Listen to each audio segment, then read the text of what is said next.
Today's day 186, get there first disease. So I first thought of this idea when I was on an RV trip. My family and I rented this gigantic RV. We drove from Chicago down to Louisiana and then back up to Chicago. And I won't get into the journey. There was a purpose for the journey, and it was really rather fun. But there was the challenge we had on this journey is that we had a destination we had to get to. And we kept thinking in our minds, we're going to really enjoy ourselves when we get to the destination. So we were driving this RV much like you would a commuter van, going from one location to the next as fast as possible, driving as far as we could in a day. And we were just stressed out. We'd get to an RV park and spend all our time setting everything up, getting it all ready to go, and the next morning tear it down and go head out again. And I remember one time we went on our way back, we stopped at an RV park. I remember seeing this older couple hanging out at their RV, nice little fire going, lounge chairs set up, relaxing. She was reading a book. He was listening to something on the radio. They were just hanging out. And I remember after I was done doing all my stuff, getting everything set up, I commented, "Wow, where are you guys heading?" And I saw this look of perplexity on their faces, almost as if to say, "What do you mean heading? We're not going anywhere." Right? They were like, "Well, we don't know. We're kind of heading, we might, we're heading down the road a bit." I mean, there was no specific answer. And I thought, this is interesting, right? They're enjoying themselves because they're not going anywhere. I'm heading somewhere and I'm just stressed out. So this got me to thinking about this. We can't really enjoy ourselves until we get there first. And I thought, this is an interesting problem. And I now consider it a disease. This morning I was flying out of Oakland Airport. And I was in Oakland and I was waiting, in my terminal. And I saw this man coming right in front of me with two suitcases, and who was obviously his wife, and another couple traveling with them were following right behind him. And the one guy says, "Hey, can we stop there and get a bite to eat? Because we're hungry." And I heard him said, "Well, why don't we get to the gate first, and then we'll find a place to eat. Let's get there first." And he kept going on past me, and I thought, he's got get there first disease. He wants to get to the airport gate. So what they did is they got into the terminal, they checked in, got through TSA security, and he wants to get to the gate first. So he was trying to get to gate 26. I was at gate 22, and they were heading to gate 26. And I thought, because I saw these four people later, about an hour later, I saw them eating at a restaurant in the terminal. Their plane hadn't left yet, an hour later. So I thought, this guy's at gate 22 and he's heading to gate 26. Gate 26 is going to be there. Trust me. Gate 26 will be there. It's not going to disappear, right? It's not going to suddenly go away.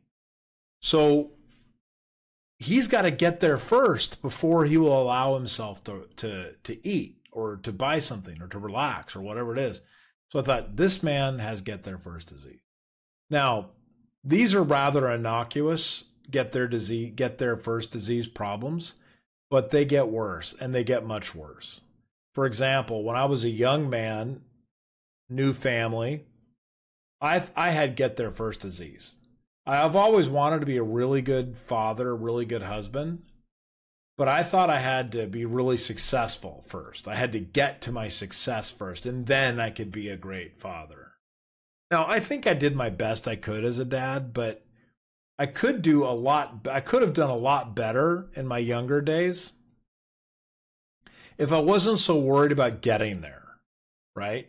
Getting to some elusive success. And by the way, even when I finally did get success, I had more problems to deal with. So it wasn't like I could suddenly take a vacation when I was successful.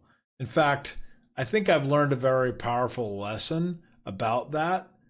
Just because when you have success, getting to the success does not free you up. The success actually binds you, right? So this is the great lie we tell ourselves. I will become a great whatever when I get there. I will become a great, here's another one I hear a lot. You know what? I'm going to give back to humanity. I'm going to help those in need when I get there. Well, you're never going to get there. So this is a lie. The get there first disease prevents us from doing great things or being the person we want to be during our travels. Same thing goes for retirement. Somewhere a long time ago, they waved this carrot in front of us that said, if you work 40 to 60 hours a week and only take 2 weeks of vacation, and you do that for 40 years, then sometime in your 60s or 70s, you'll be able to retire, and then you'll be sipping Mai Tais and eating grapes in the clouds. You'll be doing all these wonderful things. Well, that's also another lie. Now, it could be your retirement will be fine, whatever, but generally, it's a mixed bag, right? You're older, you're not as healthy. Maybe you don't make as much money as you thought. Maybe the company takes your retirement away from you, or they go bankrupt. So honestly, maybe you should just enjoy your life while you're on it, rather than waiting for the fictitious retirement that people pretended that is actually going to be there. I've had, my parents and my grandparents were not, they were relatively successful. They had good lives, but I didn't see my grandfather or my father, or I didn't see any of them kicking back on a lounge chair enjoying their retirement. I saw them working. So I don't think that this is just a big lie. So why are we waiting to get there first? I don't understand, right?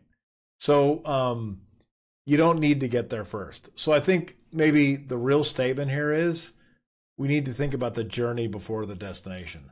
We don't need to get anywhere to live our lives. We don't need to wait for some event happen to be the person that we want to be. We don't need to achieve something in order to start acting in the role that we want.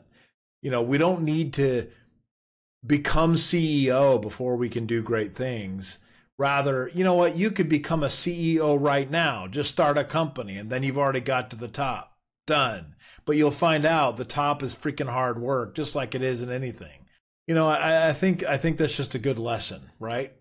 You don't need to wait there first. So start living your life right now.